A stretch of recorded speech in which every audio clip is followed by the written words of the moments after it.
טוב, מה קורה? מה איתכם? תקשיבו, קיבלתי מקודם את המגזין לחודש הזה שיצא, מגזין לעצמך, שכבר דיברתי איתכן עליו, שהוא אחד המגזינים השווים, מגזין נשי עם תוכן, אתן לא מבינות. אבל אני אתחיל מהתוכן שקשור אליי, מתכונים. אתן לא מבינות איזה כיף זה?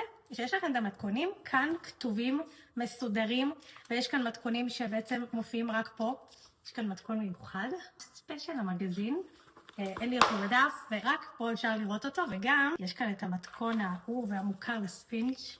כיף שהמתכונים פשוט כתובים. כל פעם אתן כותבות לי, למה אין לך ספר מתכונים? למה את לא מוציאה חוברת מתכונים? אז תדעו שבמגזין לעצמך, וכל חודש יש את המתכונים שלי, ולא רק שלי, יש של עוד שפיות מוכשרות, יש של אפרת וג'די, של ברכי קופטייל. בקיצור, מאוד מעניין פה במגזין. אתן מקבלות אותו עד הבית, ויש כאן תוכן ויזואלי מרתק.